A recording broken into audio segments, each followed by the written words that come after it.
Olá pessoal, está no ar mais um episódio do Sabadini em Pauta, seja bem-vindo.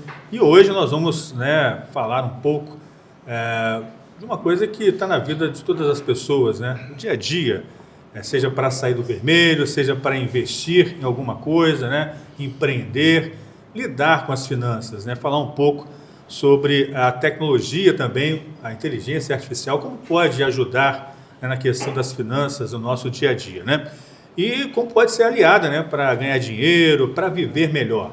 E hoje, para falar sobre tudo isso e muito mais, a gente tem aqui um convidado especial, o Antônio Carlos Andrade, especialista em finanças, que está sempre ajudando as pessoas a se organizarem melhor, nas finanças, a mudarem um pouco de vida também. Ele é o nosso convidado de hoje. Antônio Carlos, prazer ter você aqui, a gente já se conhece um bom tempo, quanto tempo, E falar um pouco sobre um assunto que está presente no dia a dia das pessoas. Seja bem-vindo também ao nosso podcast Sabadini em Pauta. Obrigado, Robson, pelo convite. É um prazer. A gente se conhece desde a época que colocava filme em máquina para fotografar. Ô, papai, não fala isso, então, não. Papai, não revela, muito tempo. Mas é um prazer estar aqui com você, com a sua audiência, para a gente falar um pouco sobre o processo financeiro, como que isso impacta a vida, como que isso faz as pessoas se desenvolverem e irem para frente, ou como que isso pode também gerar traumas, isso pode gerar divórcios, isso pode gerar falência de empresas. Então, a questão é o financeiro. O objetivo nosso hoje aqui é comentar alguma coisa, um pouco da experiência que eu vivencio e dar algumas sugestões, algumas dicas que, se seguidas, valem ouro para o dia a dia. Antes da gente começar a falar um pouco sobre esses assuntos, eu gostaria que você se apresentasse também, falasse um pouco de você, da sua experiência, em relação a esse trabalho que você vem desenvolvendo há muito tempo. Então, desde 2006 eu atuo com consultoria financeira, então estou chegando a 20 anos trabalhando com consultoria financeira e dentro de estudos eu tenho um mestrado em administração, fiz pós-graduação em auditoria e controladoria, professor universitário desde 2007, então 18 anos aí de magistério universitário, trabalhando sempre com administração financeira ou planejamento empresarial nas faculdades. Então o objetivo é isso, é estar contribuindo com as pessoas e a gente estuda um pouquinho, trabalho desde 2006 com consultoria pessoal e consultoria profissional, consultoria empresarial, atuo nas empresas de pequeno, médio e grande porte, já atendi empresas com 200 funcionários, como empresas com 5 funcionários, e todas elas sempre apresentando resultado. Sempre digo que no processo financeiro a gente precisa ter resultados positivos. Então, quando eu entro para poder fazer uma consultoria, entro para poder auxiliar uma pessoa, seja para investir ou para eliminar dívidas, a situação principal que eu falo para a pessoa, o meu objetivo é produzir resultado na sua vida financeira. E assim a gente, com esse objetivo, e a pessoa caminhando junto, a empresa caminhando junto com os propósitos e com as sugestões, a gente consegue atingir o objetivo. E 2025, como vem sendo, a questão de finanças empresariais, como é que vem ao longo do ano, as empresas lidando aí com o dia a dia, a gente teve aí recentemente essa questão dos Estados Unidos, Donald Trump, enfim, como é que está a realidade hoje empresarial na questão das finanças? Então, a realidade das empresas hoje ela está bem complicada. Se uma empresa não fizer um processo de gestão financeiro muito bem feito, ela não consegue manter as suas portas abertas. Por quê? Porque há uma dificuldade, de modo geral, em conseguir pessoas para trabalhar. Então, os empresários reclamam comigo com a dificuldade de mão de obra, você tem uma carga tributária muito alta e você tem esses efeitos externos, como aconteceu com o setor de rochas, que é uma sobretaxa na tributação. Então, tudo isso vem atrapalhando o empresário. O que eu falo para os meus clientes? Minha gente, a gente precisa controlar o financeiro. Eu preciso saber cada centavo que entra e cada centavo que sai do caixa da empresa. E, ao mesmo tempo, eu preciso projetar, ter uma noção, ter uma ideia. A gente tem método para fazer isso. O que vai acontecer, qual é o dinheiro que eu espero entrar na empresa nos próximos anos e qual é o dinheiro que eu vou me permitir sair da empresa nos próximos anos, que é o que a gente chama de orçamento empresarial. Então, o empresário hoje tem que estar atento ao presente, ao que acontece no dia a dia, mas projetando o futuro. E sem controle financeiro, não vai para frente. Isso é uma grande certeza, Robson. Exatamente, né? É preciso justamente esse controlar, né? Porque a gente vê tanto, como você falou, tantas coisas externas aparecendo, né? E às vezes a pessoa fica perdida. O que eu vou fazer? Na dificuldade, né? Na gestão de crise, né? Isso entra justamente a questão de lidar com tudo isso. Né? Entra, porque a empresa entra numa crise e ela não consegue saber qual é essa crise. Qual é a causa dela. Eu tenho 2 itens para que a nossa audiência possa olhar na empresa dele, seja a empresa um microempresário ou empresário de empresa média e grande. Primeiro item, como é que estão os seus custos? Porque muitas empresas estão com custos inchados, com muito custo que pode ser cortado e não está cortando. Então, custos inchados, eu não vou ter uma receita, uma entrada de dinheiro na empresa tão grande e isso vai me dar prejuízo. E o segundo ponto, e que é um grande erro das empresas, qual é a sua precificação? Os empresários não estão preparados para calcular o preço de venda de modo correto. Eu vejo muitas empresas, eu falo isso porque é o que acontece com os clientes que eu visito, com as pessoas que eu converso. Como é que você forma o seu preço? Eu vejo a tenda do Robson está cobrando 40, eu vou e coloco o meu a 38 para poder vender igual a ele. Então, a banca dele vai vender menos e eu vou pelo preço dele. Só que o custo do Robson, da banquinha dele, é uma e o meu custo é outro. Então, o empresário tem que entender que o custo da empresa dele é um e o custo da empresa do terceiro lá que ele está usando como experiência ou como para replicar o preço é outra. Então, entender que para precificar, eu preciso primeiro entrar dentro dos meus custos, conhecer, cortar custos. Tem uma frase que eu falo que custos dentro de uma empresa é igual unha. Você tem que cortar sempre, porque cresce sem você ver. Então, quando as pessoas fazem esse processo, corta o custo e usa uma metodologia correta de precificação, aí sim ela consegue não entrar nessa crise aí. Porque o processo de vendas, ela tem como se programar, mas não adianta eu vender, tem como me preparar a minha equipe para vender. Existem ótimos treinadores aí de vendas, existem ótimas equipes de vendas, mas e se eu estiver vendendo um produto que estou vendendo com prejuízo? Só um exemplo prático, eu cheguei num cliente que ele vendia estante e ele estava vendendo a estante dele a R$399. E eu fui calcular o custo, para ele ganhar nada era R$401. Ele não estava colocando frete de entrega, ele não estava colocando frete que estava chegando e não estava colocando a tributação, que a carga tributária dele era alta. Então, se a gente for analisar aí, se ele vendesse 1.000 armários, 1.000 estantes, ele estaria perdendo R$2.000, que ele está perdendo 2 em cada um.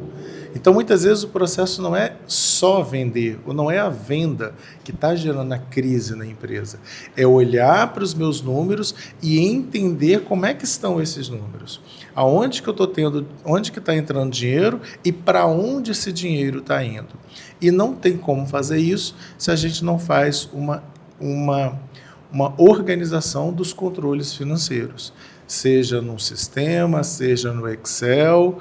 E aquela empresa pequenininha que não tem Excel, você consegue fazer isso no caderno, você consegue fazer isso em formulários, mas o importante é que se faça. Aliás, é uma coisa que vale tanto para a empresa quanto para nós, né, no dia a dia, a questão das planilhas. Quando fala planilha, eu particularmente tremo, porque eu não me dou bem com a planilha, né? Mas e quem, por exemplo, igual assim, esse caso, que odeia planilha, o que deve fazer? O que faz nesse caso? Então, vamos lá. Hoje todo mundo tem isso aqui, né? Virou parte do nosso corpo, que é o smartphone. Hoje, antigamente as pessoas juntavam a notinha no bolso, eu fiz isso muito tempo. Chegava em casa à noite, colocava aquela notinha em cima da mesa e ia lançar na planilha as coisas que tinham gastos ou que tinha recebido. Hoje a gente tem os aplicativos de finanças pessoais. Estão falando agora para a pessoa física. Se você tem uma dificuldade em controlar os seus gastos, entra lá na sua loja agora do seu aparelho celular e procura app de finanças pessoais. Vão vir vários e todos eles basicamente têm a mesma coisa. Você vai lançar, é um maisinho para lançar receita ou menos para lançar um gasto. E tem como você classificar lá dentro do aplicativo, se é um café, se é alimentação, se é com saúde, se é com lazer. Então, para quem tem o pavor da planilha, a gente já não precisa mais da planilha. Existem aplicativos, são muito fáceis e estão na palma da mão. Você pega esse aplicativo e a hora que você terminou de fazer compra no supermercado, antes de pegar as sacolas para colocar no carrinho, você vai lá e lança aquele valor que você comprou. É muito fácil, é muito prático e ao final o próprio aplicativo faz, entrou isso de salário ou remuneração para você e você gastou isso. Vantagem de lançar sempre no aplicativo, você vai acompanhando como é que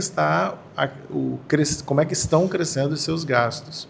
Então, é importante utilizar o aplicativo, eu recomendo que usem, mas comecem a usar diariamente, coloca na frente, na tela principal do seu celular e todo gasto que for fazer, ou todo recebimento que tiver, igual o Robson, que tem várias fontes de renda, você tem que colocar lá vários todos os recebimentos e você faça isso, que aí você vai acompanhar o seu gasto. Porque o grande problema hoje, o grande problema financeiro, seja de empresa ou seja de pessoas, é desconhecer o quanto se gasta. Você chega para o professor e pergunta, quanto que você gastou? Eu não sei. Compra de supermercado. Eu levei meus alunos um dia para a porta de um supermercado em Cachoeiro e a gente foi fazer uma pesquisa. A hora que a pessoa chegar aqui no carro, a gente vai abordar e perguntar qual o método de pagamento e quanto que ela gastou. Rapaz, a pessoa que tinha pagado... Eu paguei no cartão. E quanto que foi a compra? Amor, cadê a notinha? Espera aí, foi 300, 500...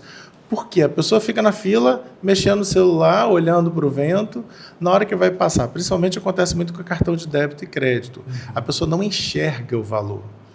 Então, ela passa o cartão, hoje é por aproximação, que você tem menos noção ainda do que está gastando, não precisa colocar senha dependendo do valor, a pessoa sai sem saber quando gastou. Mais de 80% não sabiam exatamente qual era o valor da compra nessa pesquisa. É porque aí a questão da empolgação também, né? Se você falou, a tecnologia é aliada, mas ao mesmo tempo também, né, a pessoa acaba se perdendo ali, né? Porque não sabe quanto está gastando, quanto que está a dívida, né? E esse é um problema muito grande. Dá para sair do vermelho? O que é? Dá para sair do vermelho, sim. Primeiro a pessoa tem que querer. E o querer, minha gente, não é falar, eu quero sair do vermelho, não um querer superficial. Para sair do querer, você tem que realmente estar disposto a pagar o preço para sair do vermelho. Porque para sair do vermelho tem um preço a pagar. E qual é esse preço, Antônio Carlos? O preço tem vários lados, vários itens. O primeiro dele é que você vai fazer muitas renúncias. Então, muitas compras de superficialidades que você iria fazer, você não vai fazer mais. Muitas vezes, muitas saídas que você fazia à noite, você não vai fazer mais. Você vai passar a comer mais em casa, vai passar a comprar somente o que é necessário, porque o objetivo é sair do vermelho.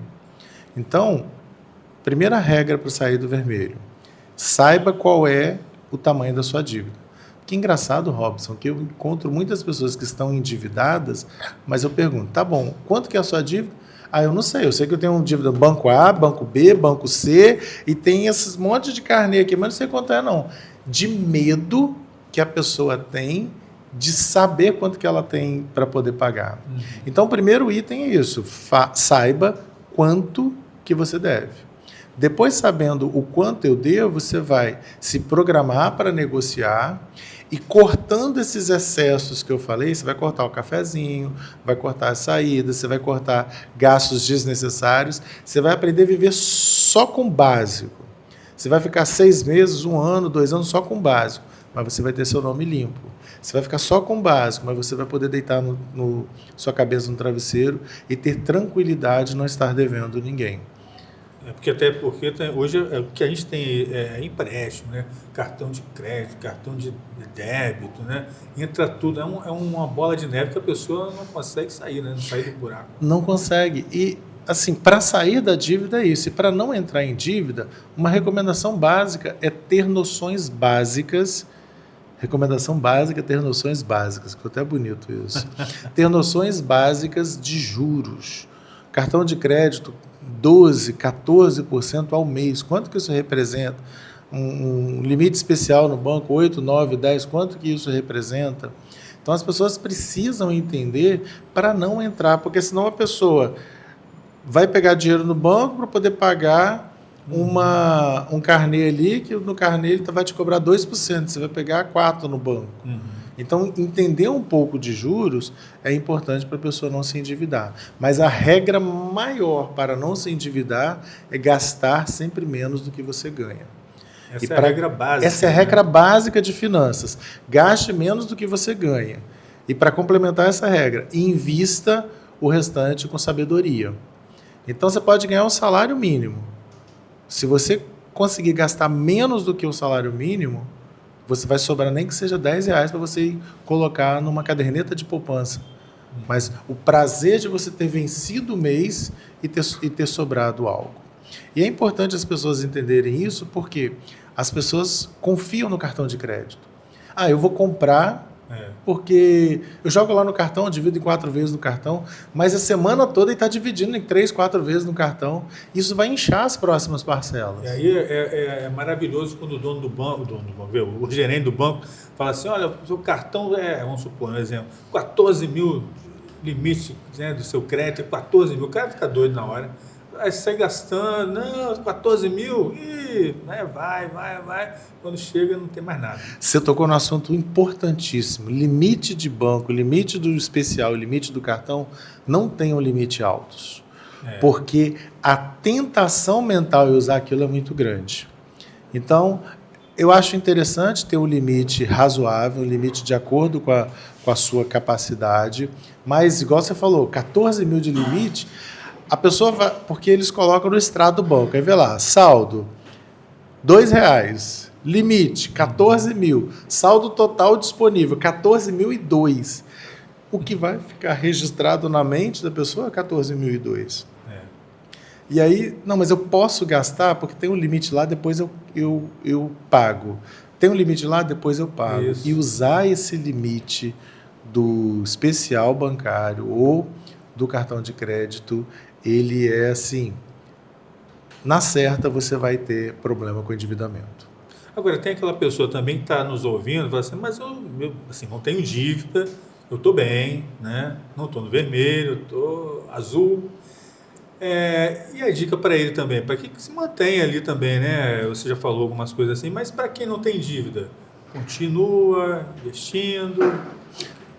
É a regra básica, você continua mantendo sua vida dessa forma. E essa pessoa que está no azul não precisa nem olhar se ela está gastando demais, às vezes ela pode até sobrar um pouquinho mais. Porque as pessoas precisam entender que não existe só o hoje na nossa vida, Robson. A gente estava falando que a gente se conhece há muito tempo, mas existe o futuro.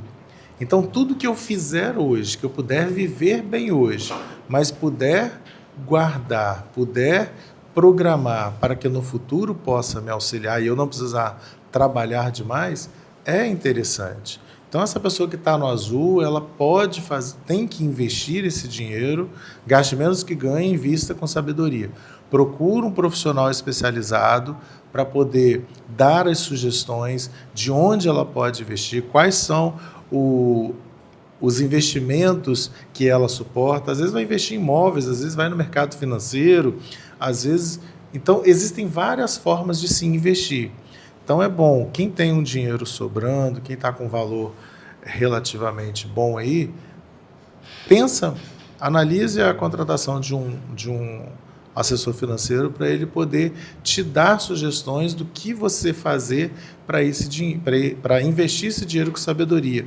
E melhor, a cada mês você colocar mais dinheiro que está sobrando ali para garantir o seu futuro, para garantir um futuro mais tranquilo, sem deixar, Robson, importante, de viver bem no presente. Não é viver com exagero, com excesso, mas você poder ter aquilo que você tem dentro do seu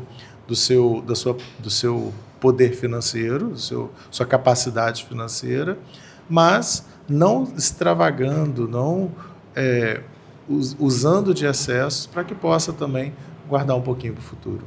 E também tem algumas dicas, por exemplo, quais os melhores investimentos assim para a pessoa? Eu tenho que gastar muito dinheiro. Não precisa gastar, pode começar pequeno. Não, investimentos, você começa investimentos pequenos, com 200, 500 mil reais, e já começa a fazer um pequeno investimento. E qual que é a importância de você começar com pouco dinheiro? De 500 a mil reais, por exemplo, é pouco dinheiro para investir. Mas você começando de 500 a mil reais, você começa a criar uma cultura de investimento. E a população brasileira precisa mudar isso. A gente tem uma cultura de gasto. Então, hoje, você pega a Amazon, você cadastra seu cartão de crédito lá e você compra sem precisar digitar nada. Você só colocou OK, vai para o seu cesto e você compra. Então, a facilidade para gastar, a gente recebe diariamente aí várias chamadinhas tentando a gente para poder consumir. Isso que leva as pessoas ao endividamento. Agora, a gente precisa mudar essa cultura. E se eu tivesse várias oportunidades de investimento, toda hora falando, vem investir aqui, coloca R$1.000 aqui, coloca 500 aqui, sobrou quanto aí, vamos colocar aqui que isso vai garantir um futuro para você. A gente teria melhores pessoas e pessoas mais com um futuro mais garantido. Então, é mudar a cultura da cultura do gasto para a cultura do investimento. Até porque as pessoas até se programam, né? No final do mês vou separar tanto, né? Ou todo mês vou poupar, tal, mas não consegue, né? O dia a dia vai consumindo, né? Aquele sonho, né? De poupar, de investir, né? Tem que se organizar melhor. E essa organização, aquilo que eu falei para as empresas, de um orçamento financeiro para as empresas, eu faço na minha vida pessoal e nós podemos fazer. Como pessoa física, nós podemos fazer. O que é isso? Você pega uma folha ou uma planilha de Excel e você vai colocar lá quanto que é o meu gasto com o supermercado do mês para minha família. Você vai colocar uma média. Você paga aluguel? Quanto que é a média de água, de energia, telefone? Quanto que você gasta de lazer? Quanto você gasta disso? Você vai relacionando todas as dívidas, todos os gastos mensais, você tem uma noção de quanto que você vai gastar. Aí você olha lá, caramba, deu 3.100. Aí você olha para o seu contra-cheque, é 3.000. Alguma coisa tem que sair daqui. Se aqui está 3.000, onde eu recebo 3, e aqui está tendo 3.100, eu tenho que mudar. Então é essa... Aí eu tenho que vir aqui, o querer que eu falei é cortar alguns custos que vão me doer na carne, porque eu tenho que gastar, pelo menos se eu ganho 3, 2.700. Sabe por quê? Porque existe algo chamado dízimo pessoal. 10% do que eu ganho tem que ir para uma aplicação para garantir o meu futuro ou alguma eventualidade que possa acontecer comigo. Então, se toda pessoa, quem ganha 10 mil reais, gastasse 9.000 e guardasse 1.000, guardasse pelo menos 1.000, 10%, esse é o ideal de qualquer pessoa viver. Vale para quem ganha 10.000, como vale para quem ganha 2.000. O importante é criar uma mentalidade. É difícil? Parece difícil. Mas quando você cria essa mentalidade, entende que eu não estou gastando esse dinheiro agora, estou guardando para um futuro. Que pode ser a troca de um carro, pode ser comprar um apartamento, comprar uma casa, fazer uma viagem internacional. Todo o dinheiro que a gente guarda, esses 10% do dízimo pessoal, ele em algum momento ele vai servir para algo na vida. Porque é muito melhor eu ter um fundo de reserva quando acontecer alguma eventualidade ou quando eu quiser aproveitar alguma oportunidade, do que bater lá na porta do banco e pegar nos juros lá, que nós já falamos, os juros bancários são exorbitantes. São altíssimos.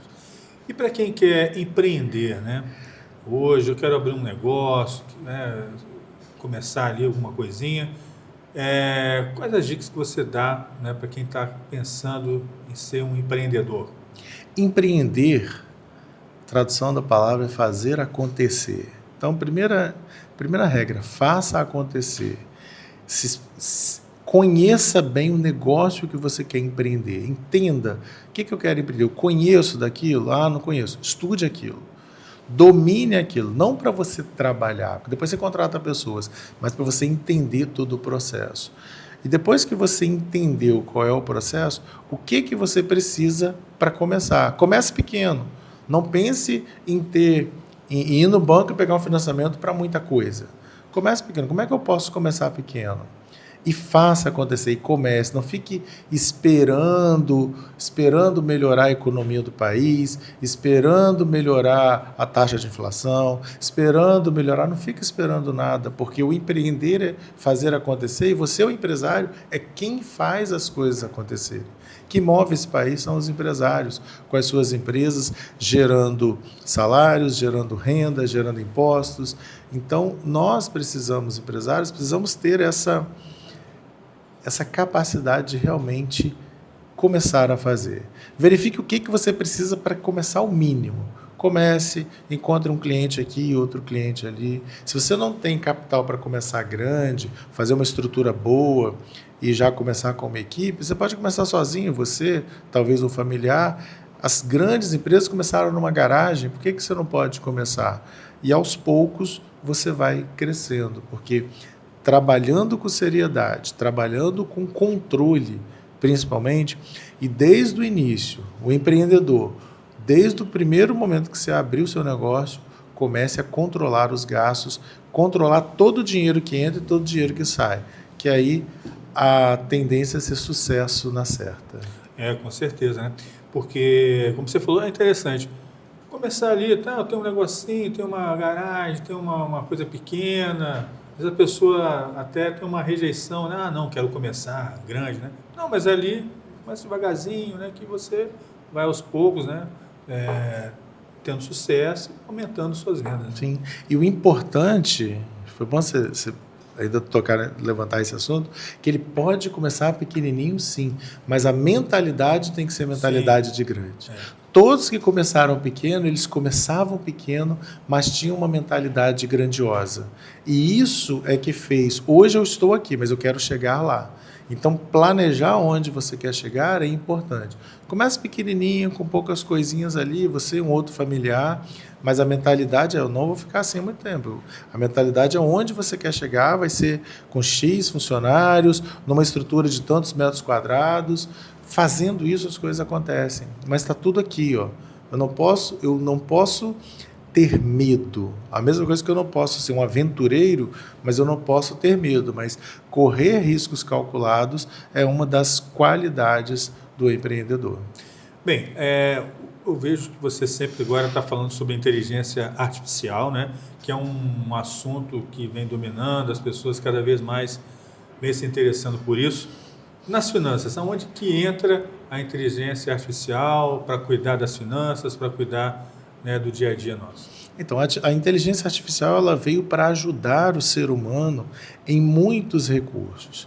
Então, a inteligência artificial ela reduz o tempo de você fazer alguns itens, de você fazer algumas atividades. Então, financeiramente, ela te ajuda você dominar determinadas ferramentas, principalmente específicas da sua atividade, vão fazer com que você reduza o teu tempo de trabalho. Você, às vezes, levava uma manhã para fazer, com 1 hora você vai fazer. Essas outras 3 horas que você reduziu, isso você vai utilizar ela para fazer coisas úteis. Então, inteligência artificial, eu gosto sempre de deixar claro com as pessoas, não é para ficar brincando, não é para ficar utilizando ela de forma não profissional. A inteligência artificial é uma riqueza muito grande que nós estamos tendo, a oportunidade de conhecer a nossa geração, mas se utilizada com profissionalismo, se você olhar aquilo para melhorar a tua vida, e ela melhora a vida em vários itens, melhora a vida do estudante, reduz o tempo do estudante, melhora a vida do empresário, melhora a vida da pessoa comum. Então, a dica financeira com inteligência artificial. Domine as principais inteligências que possam te ajudar no que você faz no seu dia a dia para reduzir o teu tempo. E faça coisas úteis. Vá arranjar uma forma desse tempo útil que ficou sobrando, que você possa ganhar dinheiro com aquilo, né? Aumentar suas fontes de renda, fazer mais trabalhos. E são imensas, são mais de 40 mil inteligências artificiais que existem no mundo. E assim, você precisa saber para você. Hoje, o que eu precisaria para reduzir? Você é uma manicure. Procura lá, faz uma pesquisa, inteligência artificial que pode ajudar a manicure. Então, vão vir algumas ferramentas que você vai testar conhecendo a ciência da manicure, né, a sua profissão, e você vai conseguir, gente, isso aqui pode diminuir meu trabalho. Na hora de mostrar para cliente, eu fico mostrando foto no catálogo antigo, eu posso utilizar essa inteligência artificial aqui para mostrar os vários tipos de unhas que eu faço. E aí você vai apresentar um profissionalismo, mostrar para as suas clientes, vão ficar muito mais felizes e vão te reconhecer mais. E aí eu posso até começar a cobrar um pouquinho mais pela unha, porque eu estou fazendo um serviço diferenciado. Então aqui eu dei um exemplo assim, pequenininho de uma profissão. Então, ao invés das pessoas ficarem brincando, como é que eu faço meme com inteligência artificial? Pensa como é que eu vou como é que eu melhoro a minha profissão com inteligência artificial? Que melhorando, reduzindo o custo, como é que eu posso atuar no meu dia a dia? Ela vai facilitar. Radialista, como é que radialista usa inteligência artificial? Para deixar a voz dele melhor ainda. Com certeza.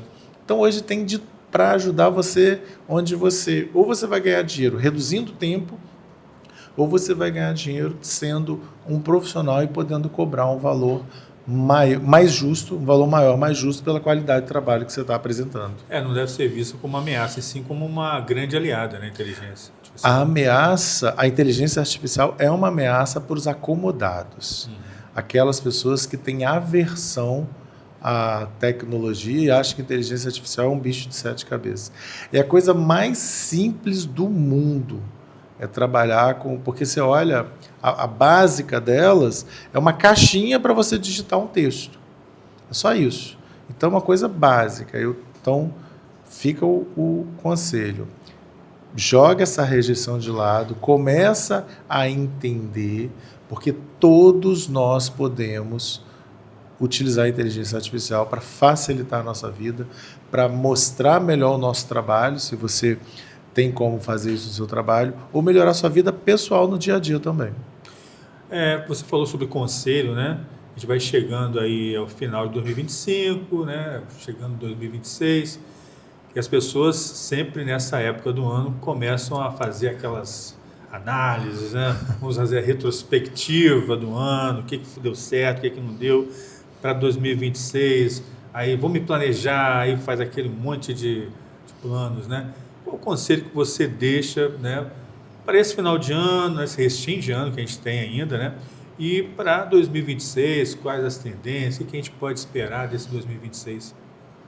Primeiro sugestão, primeiro conselho seria começar a fazer planejamentos mais curtos. Então, todo domingo eu posso planejar a minha semana. E eu posso começar a cumprir o que está na minha semana. Porque as pessoas só planejam no dia 31 de dezembro. E é muito tempo para planejar, são 365 dias. Eu vou beber menos, eu vou gastar menos, eu vou sair da dívida, eu vou tomar jeito, e as pessoas acabam não acontecendo nada disso. Então, começa a planejar. Essa semana eu quero que faça que aconteça o quê? Vê se você cumpriu aquilo. Na outra semana, vê se você cumpriu aquilo. Que você vai adquirir o hábito de planejar.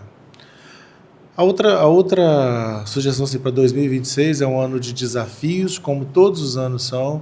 Então vai ser um ano melhor ou pior. As pessoas de finanças os economistas fazem muitas previsões trágicas, né?